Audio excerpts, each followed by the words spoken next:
Hi everyone, I'm Helen Quinn-Passon, a sex educator from Chicago, and this is my Building Consent Culture workshop for students age 13 through 19. The goals of this workshop are to educate teens with a comprehensive understanding of consent and its pivotal role in fostering a healthier and more inclusive society, to empower teens with the confidence to practice consent in their daily lives, engage in open discussions about it, and become advocates for building consent culture in their communities, and to foster a safe space for dialogue, self-reflection, and growth through critical thinking exercises that promote healthy relationships with ourselves and with others. By the end of the workshop, participants will be able to define consent and recognize different forms of coercion, understand their own boundaries and how to respect the boundaries of others, and confidently express their boundaries and accept rejection graciously.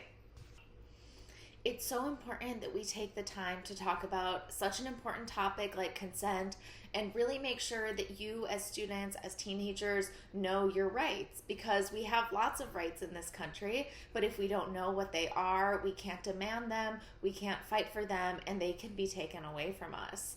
So it's really important to me to empower you with this information.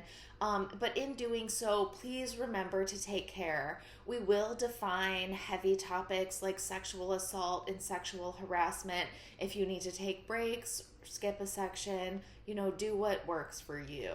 A little bit more about me and how I became a sex educator and really found my passion for doing these workshops. My background is in journalism and documentary filmmaking, and I always covered a lot of issues of gender-based violence, such as sexual assault on a college campus, missing and murdered Indigenous women, and about a year ago, I wrote a really uplifting and inspiring piece called Comprehensive Sexuality Education Program called Life Saving by Local Parents. And this was my first time learning about comprehensive sexuality education, and it just seemed like such a wonderful, much needed, holistic approach to getting ahead of these issues and really being an amazing tool for sexual violence prevention. One of my journalism assignments sent me down to the Chicago courthouse one day to read criminal complaints that were filed by Chicago public school students against staff and personnel working in the schools. And a lot of these criminal complaints were about sexual and physical violence. As I was reading through these complaints, I was 25 years old at the time, but I was relating to the stories of the students, and I was sitting there having an experience like, wow, you can report this type of thing? This happened in my school all the time. And I just realized that I had no understanding of what my legal rights were. So even though it had been 10 years since the abuse occurred, I decided to go to the police and file a police report against a teacher who was sexually abusive to me. It was very hard to do that, but I'm very glad that I did, and the teacher was removed from the school. That's also one of the reasons why it's so important to me that you leave this workshop knowing what your rights are. A little bit of background on why we're here in the first place. So in 2006, Tarana Burke started the MeToo movement to expose the often underreported and overlooked issue of sexual violence against women of color. In 2017, the hashtag MeToo caught worldwide traction in response to reports of sexual violence in the entertainment industry. This highlighted the prevalence of sexual violence across the globe. And all over the world, different businesses, industries, and schools were having their own Me Too movements and having a very serious social reckoning about the prevalence of sexual violence in our communities. While some people have expressed shock and even disbelief at the revelations of the frequent and systemic sexual abuse, research shows that these experiences are entirely too common. So if we look at the statistics, in the US, this happens to 1 in 3 women, 1 in 6 men, and 1 in 2 transgender people. And it is very likely that sexual violence is underreported because many people are unable or incapable of coming forward for a variety of reasons. When the MeToo movement was happening, it happened in high schools too. Hey folks, quick heads up, this video deals with the topic of sexual harassment and violence. If you or anyone you know is dealing with this, please call the National Sexual Assault Hotline. It's confidential at 1-800-656-HOPE. Alright, so let's get into it. I'm Miles Best, journalist and host of this fine program. So sexual assault is a big problem in high schools across the country, and students are not staying silent anymore. And here in the Bay Area, we don't play when it comes to protesting. High school students have been leading MeToo movements to raise awareness and bring about change. So I want to know, is all this activism working? Can MeToo actually change the culture in high schools? Let's start in Berkeley High School, famous for the Lonely Island guys. I'm on a boat. You remember that? Anyway, there's a lot of activity going on there. I talked to Mia Redmond about it, and she's a survivor of sexual assault and one of the MeToo leaders at her school before she graduated last spring. We decided there needs to be some sort of change in order to make sexual harm less prevalent at Berkeley High because we had seen it so much. She helped organize a massive student walkout in February of 2020, and together with other activists, took the mic at school board meetings to make sure that student voices and stories are heard. Mia said the school system wasn't doing enough to stop what she calls rape culture, which is shorthand for an environment where rape and sexual harassment stay under the radar and survivors are often blamed, while perpetrators often get away with it. And this all gets amplified by parties and school events where harassment happens so often without any consequences that it starts to feel normal. Oh, you're at a party and you're hooking up with someone. Then when someone gets too drunk and when someone does decide to make a report, everyone just kind of this is normal, this happens all the time, and this is not assault. There's a lot of excuses, I think, because it's so normalized, and I think that directly leads to rape culture. Now, sexual abuse doesn't just happen between students, of course. I mean, it can also involve adults like teachers or school staff. And this isn't just happening at Berkeley High. Let's go to Los Gatos, California. Fun fact, that's where Netflix is headquartered at. And if you know me, you know that me and Netflix are like this. And there I met Natalie Brooks, who made a short film about the MeToo movement last year at Los Gatos High School. And quick plug, Natalie's film just won a big award at the All-American High School Film Festival. Check it out, the link is in our description. From the outside, LG is idyllic. Perfect teens and perfect clothes from perfect families. And don't forget the money. But like most seemingly perfect things, you just can't see the cracks. Yet. So she's not a survivor of abuse herself, but Natalie got mad after reading all these stories about abuse posted anonymously to an Instagram account her friend started.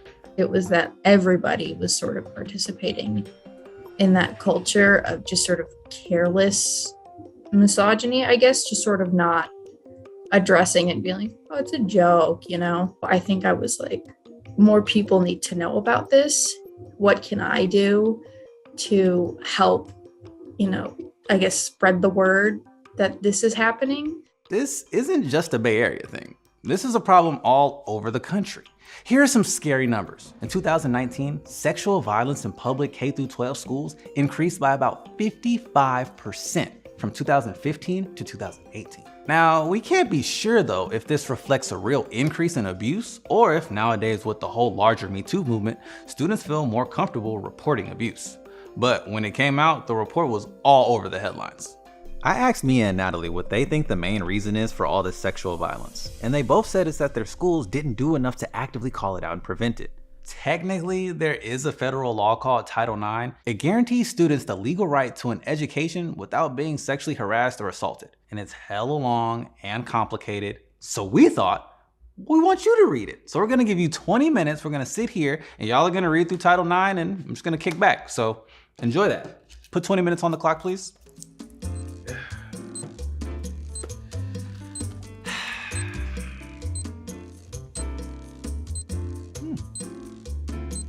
I'm just playing.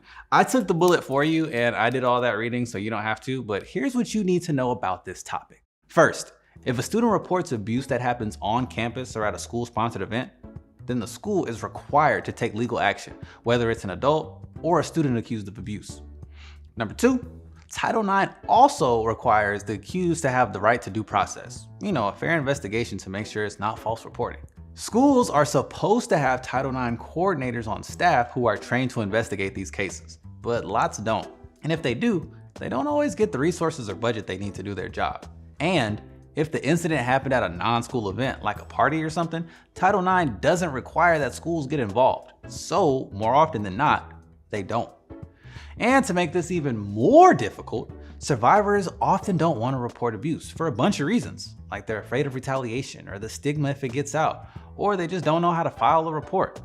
And sometimes they may not want to get their abuser in trouble. A lot of abuse happens between friends and in relationships, and if a school doesn't know something happened, then they can't address it. And when students do report abuse, it can get messy because there might not be witnesses and the cases could get into a lot of he said, she said, they said. You throw in some tea from social media and boom, things get murky real quick. There have been all kinds of stories at both Berkeley and Los Gatos High of students who were accused of abuse denying it, and then their parents getting heated because their kids' reputations and futures are on the line. When the pandemic shut their schools down, both Mia and Natalie were part of groups that started Instagram accounts. It was supposed to be a supportive space for survivors to connect and share stories anonymously. Natalie's film shows how the account at Los Gatos really took off. I didn't even know if the girls were going to use it, but then, I had one post and then there was 2, and then 2-3 months in and we're at 192? But as y'all all know, social media can get hectic. The Berkeley account faced a lot of backlash when people started naming alleged abusers in the comments on some post. The accused, their parents, and their friends got all up in the DMs threatening lawsuits and calling people liars. Instagram even shut down the Berkeley High account after they received a lot of reports. Another downside of all this is just the stress and trauma of it all. That definitely put me in a very dark place, I think, especially seeing so many other people hurt by the same things that I felt hurt by. It definitely made me distrust a lot of adults in my life. But at the same time, I feel like I came out of that as a much stronger person, with a much more powerful voice. Like Mia, students across the country are stepping up to demand changes in their schools too. I did some digging about what they want, and here's my recap. Number 1, reporting. Knowing what the heck to do when something happens. Like, how do you file a report? Number 2, accountability. Can there be consequences other than pressing criminal charges? Like maybe no prom, no graduation, or getting kicked off the football team. Or at least keeping abusers in separate classrooms from survivors.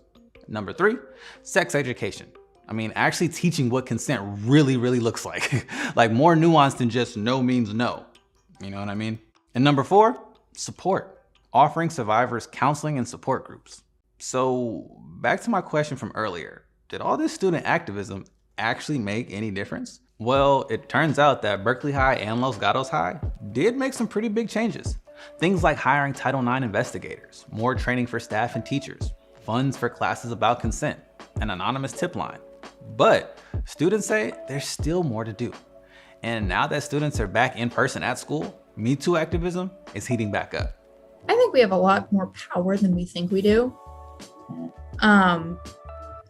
Even if, our school administrations are going to try and tell us we don't, or we're just kids, guess what? We are going to take back control of this, and we are going to do something about it. Even if you haven't experienced harassment or abuse directly, but want to help shift culture at your school, there's a lot you can do as an ally.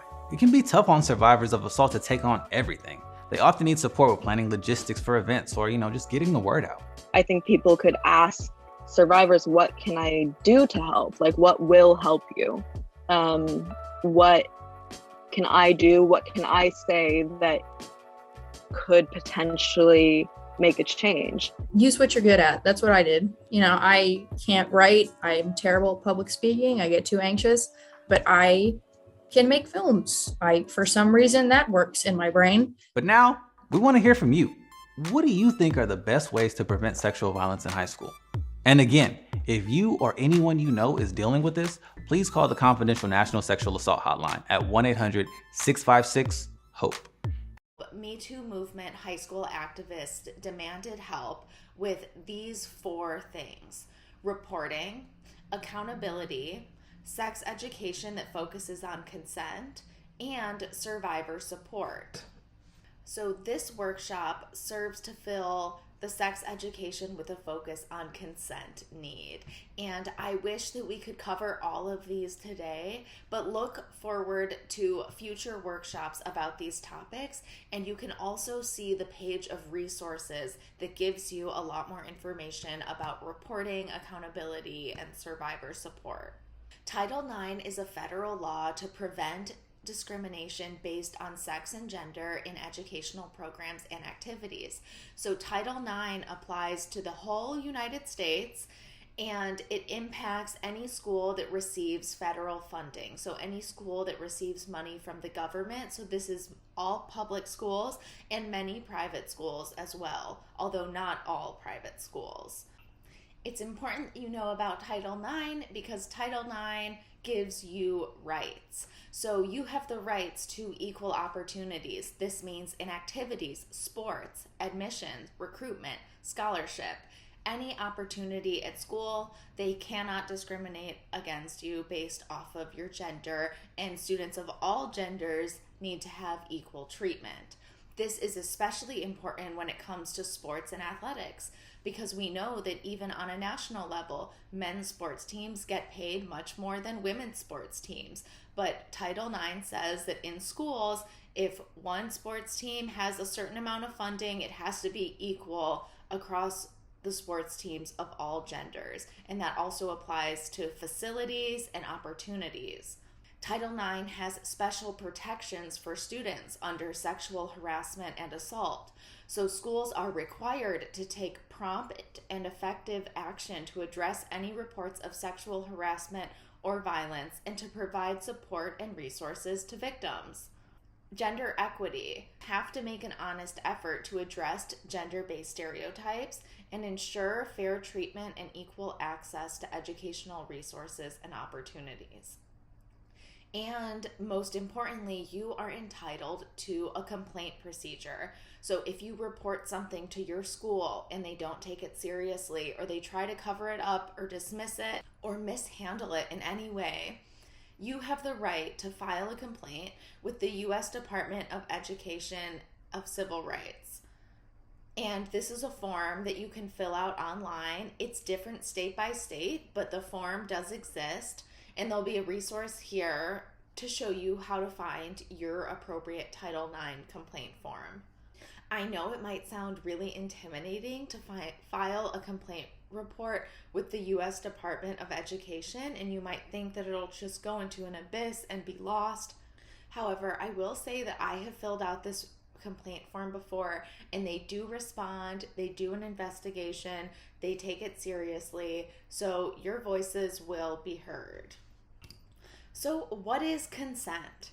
Consent is when someone agrees, gives permission, or says yes. So we practice consent every day. It's not just a sexual thing.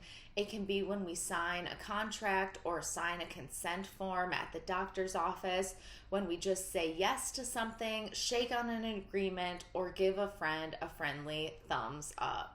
But in order to know what you want to consent to and what you don't, you have to have an understanding of your own boundaries.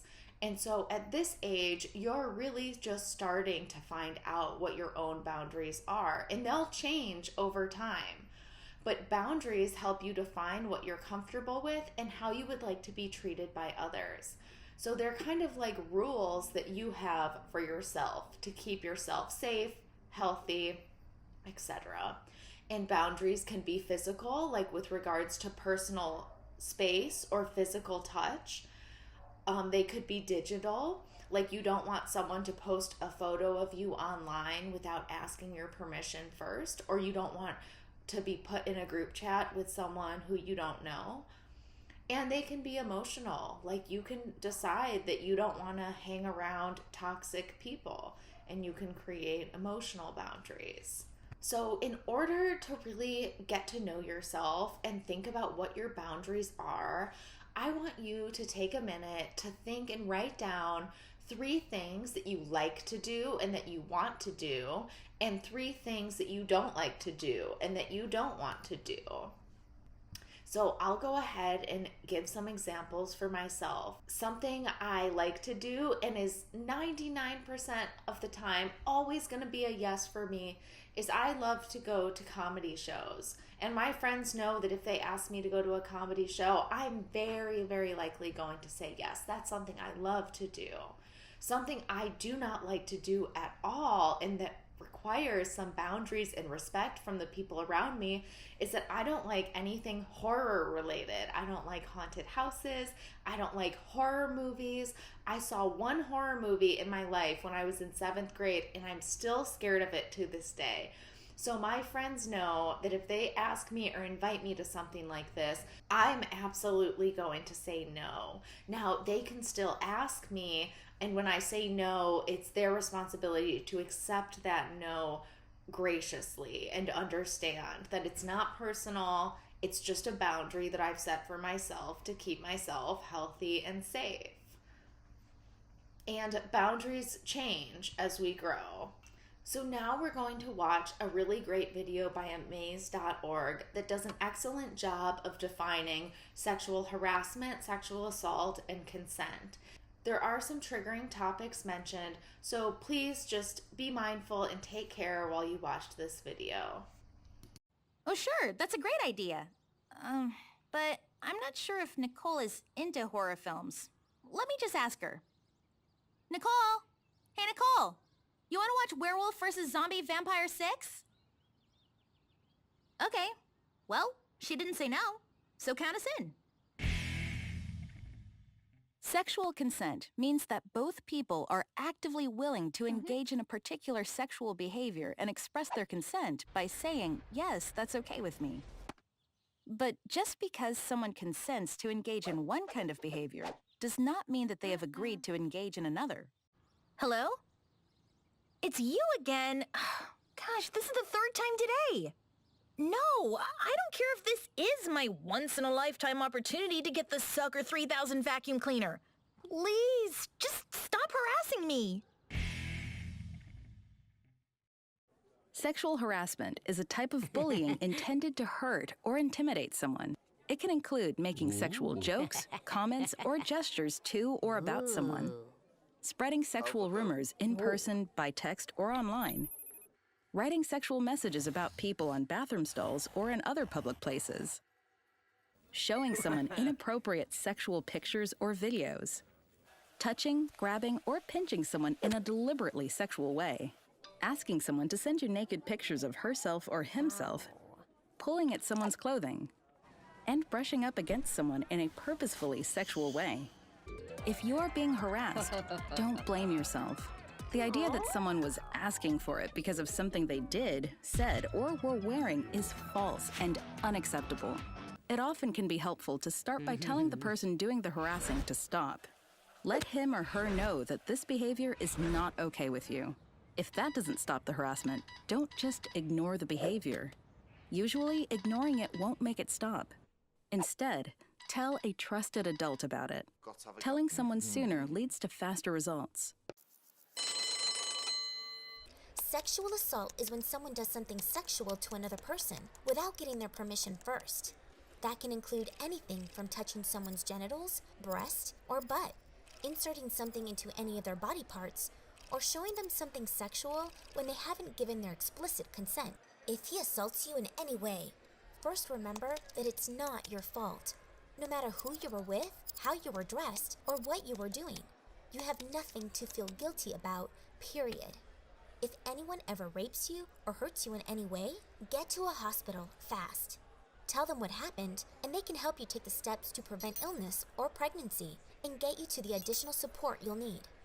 Most importantly, you should tell someone you trust, like your mom or a school counselor. You can tell them face-to-face, over text, on the phone, or however you're most comfortable. Talking to us was a good start. Until next time, don't forget to visit me at amaze.org or go to my YouTube channel to watch more. Bye! After watching that video, I would love for you to reflect on, are some of the behaviors in that video things that are very normalized in our everyday life, in our schools, in media? I think a lot of times people don't realize that under the definition of sexual assault, it's also touching someone's butt or breasts without their consent. And I think of things that people do often as a prank, slapping someone's butt or twisting their nipple. But those things are sexual assault, and they do have serious consequences, both psychologically to the person that it happens to. It's a consent violation. It's a violation of our bodily autonomy, and it is against the law. When I was in high school, behaviors that were shown in the video, they happened all the time, and nobody really thought it was that big of a deal. But I'm coming to you today as a healthy and healing adult and saying that this behavior should be taken seriously. Consent is always freely given, and all people in a sexual situation must feel that they are able to say yes, no, or stop at any point. Consent is mutually clear and unambiguous, understandable and informed, can be taken away at any point. A great acronym to remember this is FRIES: freely given, reversible, informed, enthusiastic, and specific. So everyone's glad to be there and free to leave with no unintended consequences. So no threat of physical consequences like violence, obviously that's never okay, but also no threats of social or emotional consequences, like that they won't be in a relationship with you anymore or won't be your friend anymore because you didn't do the sexual act that they wanted you to do. The relationship is not at all at stake by someone deciding to stop or say no at any point, and true consent is present when no one will judge you for stopping, because what matters most is that everyone has a good time. There are 3 criteria that determined if an act was considered a crime. So they look at consent on a case-by-case basis and want to see, was the consent affirmative? Affirmative means an overt agreement and an enthusiastic yes. Was it freely given by the person's own free will without fraud, coercion, violence, or threat? And did the person have the capacity and ability to consent, which considers age, power dynamics, intoxication, and ability? So affirmative consent. Affirmative means to say yes. So it's a clear and explicit agreement to engage in a specific sexual activity. It's a communication-based approach that emphasizes active and ongoing consent throughout the entire sexual encounter. And it looks for that enthusiastic yes. So if we look at these pictures, Sleeping Beauty and Snow White, can you say yes if you are sleeping or dead/unconscious for any reason? No, of course you can't. So these are really bad examples that we all grew up with. And this is an example of how unhealthy relationships can absolutely be normalized in the media, and they are. If you recognize what movie this photo is from below, this is the new Little Mermaid movie that came out in the last few years. This was during the song Kiss the Girl, and in creating the new movie, Lin-Manuel Miranda, who wrote all the songs for it, decided to update the original lyrics to make them include consent. And so in the original Little Mermaid, the cartoon version from 1989, the lyrics to the songs read, "There is one way to ask her. It don't take a word, not a single word. Go on and kiss the girl." So this is really problematic because it implies that we don't have to ask and that we can just do it.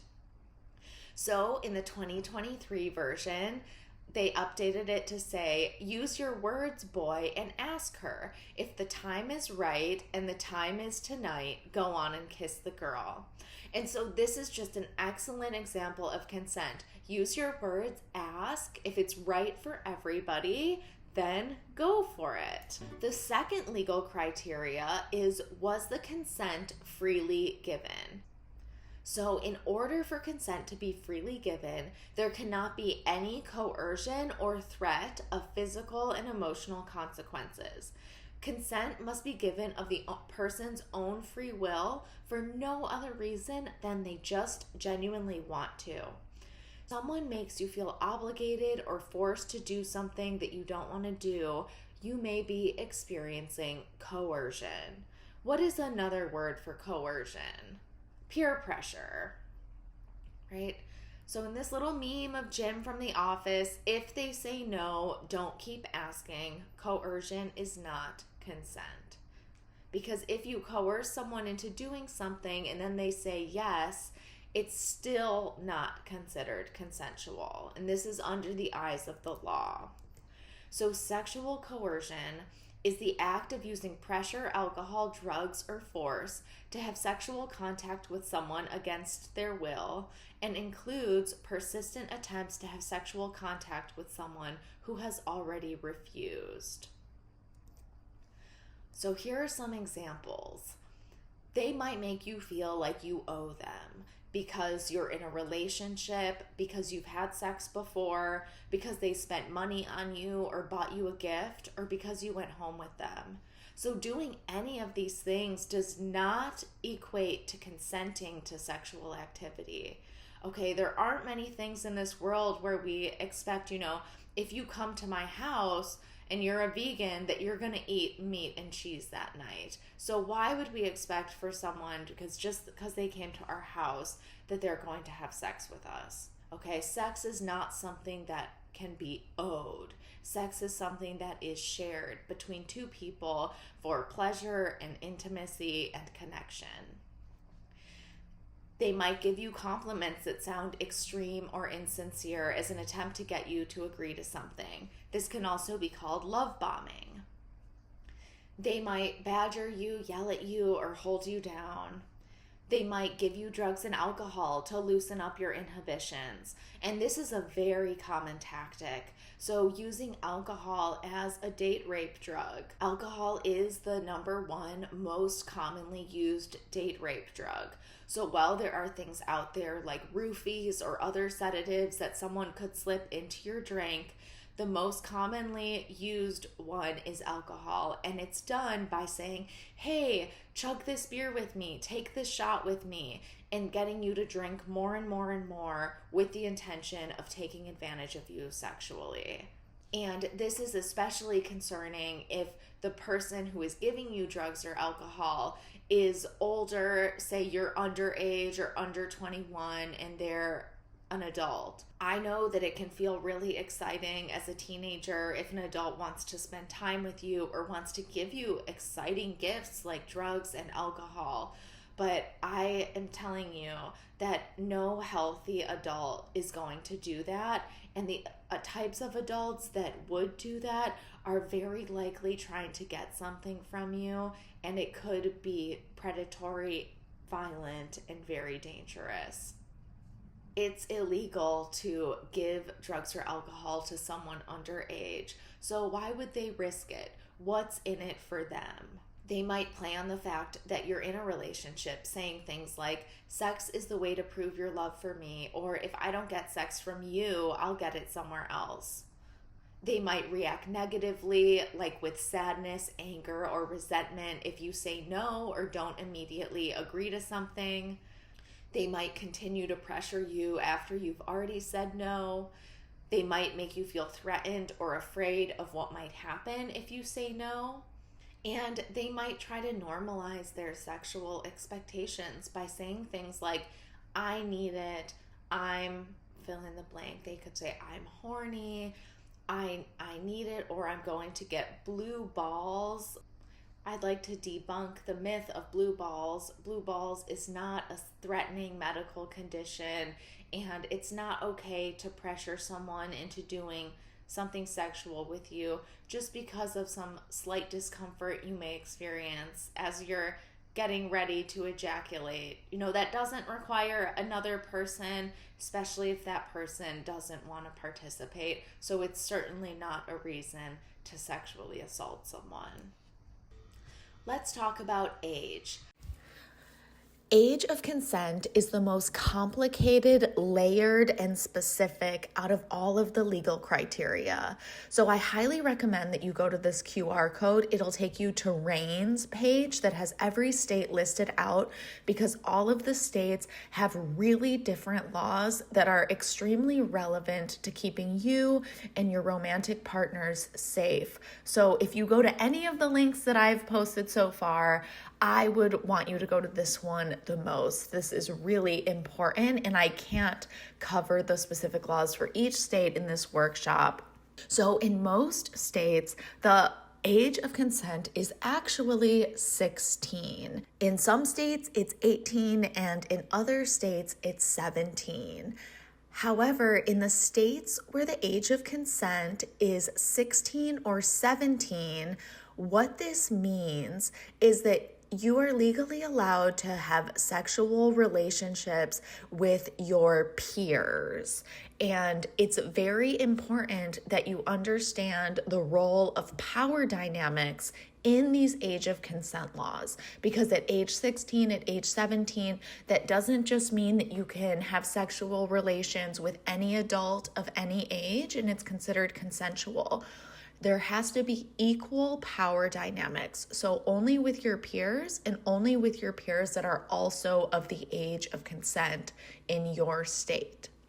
So sexual activity between an authority figure and a minor under 18 is considered non-consensual due to the power dynamics and the potential for coercion. So even if you are 16 in a state where the age of consent is 16, you still cannot consent to sexual relationships with anybody who is in a position of authority over you, including teachers, counselors, therapists, police officers, bosses. Anyone who has more social power than you, you cannot consent with. Intoxication. You are unable to give consent when intoxicated. So once you've started drinking or smoking marijuana or doing any other type of substance, you are no longer able to consent, even if you are verbally and enthusiastically saying yes. The law says that you cannot consent once substances are in your system. So a good rule to remember is that if you're not able to drive, you're not able to consent to having sex. And you cannot consent if you are unconscious for any reason, whether you're sleeping, sedated, suffering from any physical trauma, drunk. An unconscious person cannot say yes. And it's important to remember that alcohol is the most commonly used drug in all cases of sexual assault. So let's discuss some scenarios. Parker walks their crush home and asks if they can come inside. Their crush doesn't really answer with anything but, So think about what you might do in this situation. It's Parker's responsibility as the one who asked to recognize that their crush has said which is certainly not yes, and the suggests some hesitation or discomfort, and so it's Parker's responsibility as a healthy partner and a good friend to back off and not push and not go inside. It's not okay for Parker to keep asking and asking to come inside until they say yes. Even if the crush eventually does say yes, that's still not considered consensual because there was some coercion, some peer pressure. It's not okay to keep asking and asking until you get the answer that you want. Remy agrees to do something, but during it just feels off and Remy no longer wants to participate. So what do you think Remy could do in this situation? Remy could, of course, tell their partner that they want to stop or that it feels weird. But what if Remy is too scared to be honest with their partner, that they're feeling scared, they're feeling off, and they no longer want to participate? What might you do in a situation where you're too scared to be honest about what's going on with you? So in general, it's not a good practice to lie to anyone anytime you just don't want to do something. However, in a really high stakes situation, like a sexual situation, if you are too scared to be honest, this is a situation where it's okay to make something up so that you can just get out of there. I don't want you to go through with doing something like this that you don't want to do, because you're not going to enjoy it and it could cause trauma. If Remy's too scared to be honest, they could say that they're not feeling well, that they forgot they promised their parents they have to do something. Anything to get out of that situation is okay. Oakley and Lennon are making out on a bed. Oakley notices that Lennon is just kind of laying there, not doing much. In this situation, it's Oakley's responsibility to sense that Lennon is uncomfortable or something's going on with Lennon. We don't know what it is. We don't have to. Something's not right. And even if Oakley asks Lennon and Lennon says, "Oh, I'm fine," it's still Oakley's responsibility as a healthy and safe partner to back off, try to communicate. But we've all had situations where someone's telling us that they're fine, and we know that that's not true. And so it's very important to be sensitive to those interpersonal dynamics to have the best and safest experience possible. Jan asks Noelle if they want to do a specific sexual act. Noelle says that they don't know what that act is. So what could they do in this situation? Well, Jan could explain the act to Noelle, because consent has to be informed, and you definitely cannot consent to a sexual act if you don't know what it is. However, since Noelle is just learning about this act for the first time today is definitely not the best day to do it. Now, once Noelle has all the information, that's a decision that they can make for themselves. But in general, it would be best that Noelle has more time to think about if they really want to do this once they have all of the information. Morgan asks Dale to wear a condom, and Dale says that they don't want to because it doesn't feel as good. Consenting to having sex with a condom is not the same to consenting to sex without a condom. And it is a form of sexual assault if you remove the condom without your partner's knowledge. It is called stealthing.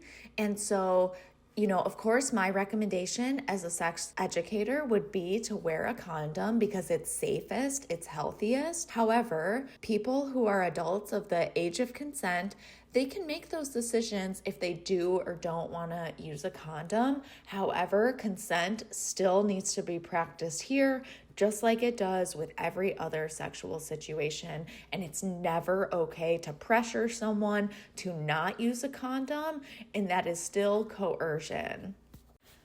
Presley asks Reese if they have been tested for sexually transmitted infections. And Reese says, "Don't worry, I'm good." Now, is this a convincing response? Not really. So what would you need to know for sure? Now, depending on where you're tuning in from, it may be more accessible to get STI tests in certain places versus others. I know that in the Chicago public schools I do this workshop in, they often have a clinic in the school where students can get free STI tests. They're also offered at Planned Parenthood and many other places that you could find from doing a simple Google search. And they're often free. So there's no reason why you can't know for sure. And a response like, "Don't worry, I'm good," is definitely suspicious.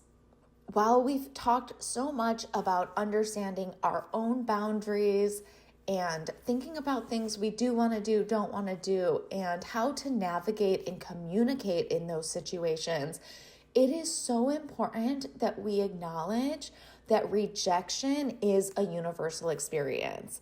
You know, when I ask classrooms, who here has ever experienced rejection?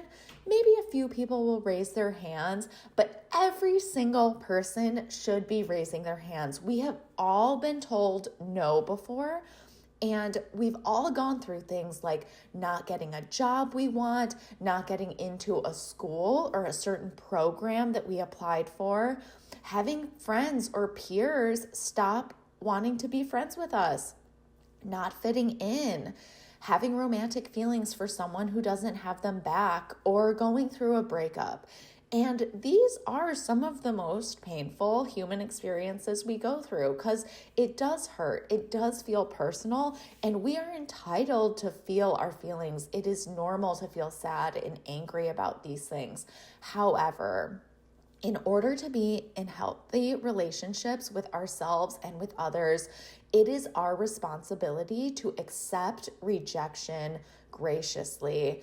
And so if someone says no to us for any reason, sexual or not, there are some things we could say to accept that respectfully. We could say, thank you for being honest with me. Thanks for taking care of yourself. I understand. Let me know if you change your mind. No problem, or as simple as just okay. It doesn't have to be that complicated. But when you allow someone to say no to you, it'll make you feel more empowered to start saying no in situations that were previously hard for you to say no and stand up for yourself in. And so maybe at this point in your life, it's not hard for you to say no. However, you will find yourself in a situation at some point where, due to the power dynamics, you might be scared or intimidated to say no. And so it's worth coming up with a few examples of ways that you could say no in a hard situation that are specific to you. So here are some examples, but ultimately, you need to have your own words and your own little safety plan about what you could do in this situation. And even if it hasn't happened yet, it will at some point. And if you're prepared, you will be more set up for success than someone who has never thought about this before. And so in closing, I just want to remind you that, at this age as teenagers, it is normal to have secrets that you keep with a trusted friend. But I firmly believe that there is one thing that should never be kept a secret, and that is any form of sexual abuse. And so if you or someone you know has experienced this, please tell a trusted adult. If you don't have a trusted adult in your life, go to a friend and ask them to help you find one. It's also a good idea to ask your friend to come with you because these situations are hard and that might make it a little bit easier. So I wholeheartedly believe in this work as a survivor of sexual violence myself. I believe that sex education with a focus on consent is an excellent solution to the problem.